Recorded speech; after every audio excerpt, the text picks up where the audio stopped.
जय गुरुदेव। जैसे बन जाने के बाद घड़ा अपने पूर्व रूप मिट्टी के लौंदे को त्याग देता है, वैसे ही पुरुष अर्थात चित्त बाद की अवस्थाओं में पहली अवस्था को त्याग देता है। अर्थात आगे की दृढ़ वासनाओं से पिछली वासनाएं नष्ट हो जाती हैं। परमात्मा का मन ही परम श्रेष्ठी ब्रह्मा है। समष्टि मनस्तत्व ही उन ब्रह्मा का आकार है। संकल्पमय होने के कारण वे जिस वस्तु का संकल्प करते हैं उसी को देखते हैं। उन्होंने अविद्या अर्थात अनात्मा में आत्मा के अभिमान की कल्पना की। उन्होंने ही अपनी कल्पना से चराचर जगत की रचना की। इस प्रकार ब्रह्म सत्ता से लेकर चराचर दृश्य अदृश्य सत्ता तक का उस पर ब्रह्म सत्ता से कहीं कभी विच्छेद ना होने के कारण दृश्य प्रपंच ब्रह्म रूप ही है, उससे अभिन्न है। जैसे लंबी लता या रस्सी में अनेकों भिन्न भिन्न आकार प्रकार की कितनी भी अनेकानेक गांठें हों, पर लता या रस्सी की सत्ता आदि से अंत तक अनवरत अपरिच्छिन्न तथा अविच्छिन्न रहती है। वैसे ही अनादि अनंत पर ब्रह्म परमात्मा में चाहे कितनी ही सृष्टियाँ दृश्य प्रपंच नाम रूप रूपी ग्रंथियाँ हों, पर उसकी सत्ता अविच्छिन्न अनवरत अपरिच्छिन्न तथा अनावृत ही हैं, जो ज्ञानियों को ही दिखती और उन्हीं के अनुभव में आती हैं, परंतु अज्ञानियों को कभी नहीं दिखती। ब्रह्म के उन्मेष स्पंदन या सक्रियता से जब जगत का विस्तार होता है, तब ये सब प्राणी स्वकर्म अनुसार समष्टि मनरूप ब्रह्मा से विकसित होते हैं। ये सब व्यष्टि चेतन संसरणशील जीव सच्चिदानंद परमात्मा से ही प्रकट होकर आकाश में तन मात्राओं अर्थात सूक्ष्म भूतों से संयुक्त होते हैं।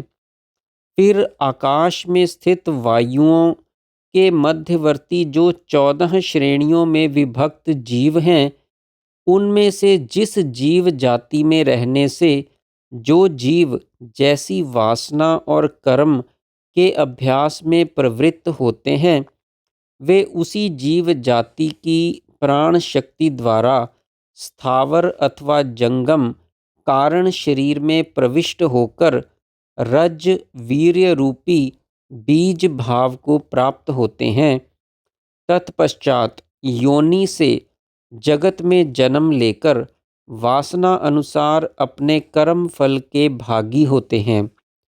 फिर शुभ अशुभ पुण्य पाप कर्म रूपी रस्सियों से बंधे लिंग शरीर वाले वे जीव नीचे ऊपर आते जाते हुए उत्तम मध्यम नरक लोकों में घूमते हैं। कई जाति के जीव तत्व ज्ञान प्राप्त करके वायु से उड़कर सागर में मिली बूंद के समान मुक्त हो जाते हैं। विक्षुब्ध मनमात्र ही शरीर वाला संसार रूपी जंगल यदि तत्व ज्ञान रूपी कुल्हाड़ी से जड़ से ही काट दिया जाए, तो फिर यह पनप ही नहीं सकता। विक्षुब्ध समष्टि मन या ब्रह्मा ही इस संसार रूपी भयानक जंगल के रूप में स्थित है। सात्विक राजस तामस के भेद से जीव आत्म रूप सभी पदार्थ उत्तम मध्यम अधम इन 3 श्रेणियों में विभक्त होते हैं।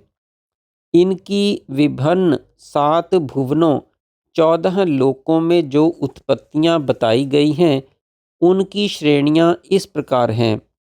पहला, इदम प्रथम, जो जीव पूर्व जन्म में शम दम समस्त गुण संपत्ति प्राप्त करके भी मुक्त नहीं होता, वह इस जन्म में ज्ञान लाभ के योग्य होकर जन्म लेता है।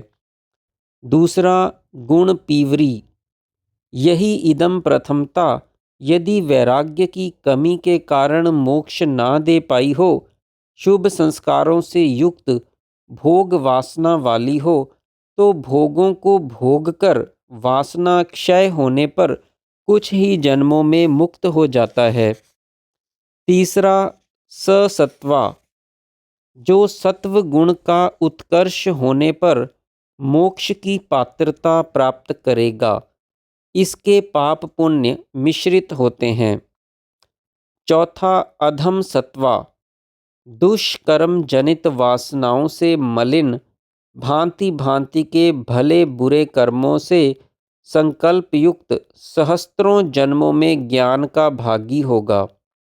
पांचवा अत्यंत तामसी, जिसे कई जन्मों के बाद मनुष्य जन्म प्राप्त हुआ हो।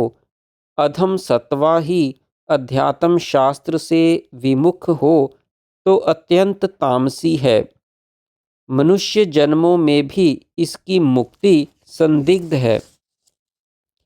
इसी प्रकार छठा राजसी, सातवां राजस सात्विकी, आठवां राजस राजसी, नौवां राजस तामसी, दसवां राजस अत्यंत तामसी, 11वां तामसी, 12वां तामस सत्वा, 13वां तमो राजस, चौथा तामस तामसी अर्थात अत्यंत तामसी। इन 14 जीव श्रेणियों में ही सभी जन्म कर्म प्रवृत्तियां आदि विभाजित हैं और अध्यात्म ज्ञान तथा मोक्ष संभावनाओं के विभिन्न अंतराल या समय हैं। ये सभी जीव श्रेणियां परब्रह्म परमात्मा से पूर्व वासनाओं और कर्मों के अनुसार जल से तरंगों, फुहारों, बूंदों के समान प्रकट होती हैं, अतः उससे अभिन्न ही हैं। प्रश्न, कर्म से कर्ता का और कर्ता से कर्म का निर्माण होता है, अर्थात परस्पर कारण कार्य संबंध है, जैसे बीज से वृक्ष और वृक्ष से बीज। जीव के किए हुए कर्म का फल मिलता है या नहीं? यदि मिलता है तो वह कर्म ही जन्म का कारण हुआ, फिर उत्पत्ति अकारण या अज्ञान कल्पित कैसे बताई गई है? उत्तर, यह प्रश्न बड़ा महत्वपूर्ण है। मन का संकल्प विकल्पात्मक विकास ही कर्मों का कारण है। मन के संयोग से रहित कर्म फलदायक नहीं होते। सृष्टि के आदि में जब मन रूपी तत्व परम पद रूपी ब्रह्म से पैदा हुआ, तभी मन के संकल्पों के अनुसार उन जीवों के कर्म भी उत्पन्न हुए। बीज और वृक्ष की भांति अथवा पुष्प और सुगंध की भांति कारण कार्य रूप मन और कर्म अभिन्न हैं।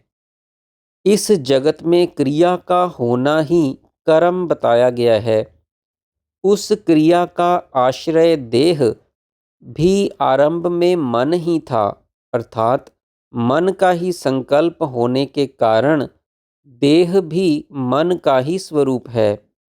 ऐसा कोई पर्वत, आकाश, देश, समुद्र या अन्य स्थान है ही नहीं जहाँ अपने किए कर्मों का फल ना मिलता हो।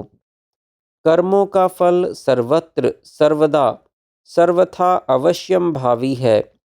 ज्ञान पूर्वक किया हुआ पुरुषार्थ ही पुरुष का परम प्रयत्न है। जो मुक्त पुरुष है, उसी के कर्म का नाश होने पर मन का नाश और कर्म का अभाव होता है। मन और कर्म अग्नि और उष्णता के समान अभिन्न हैं।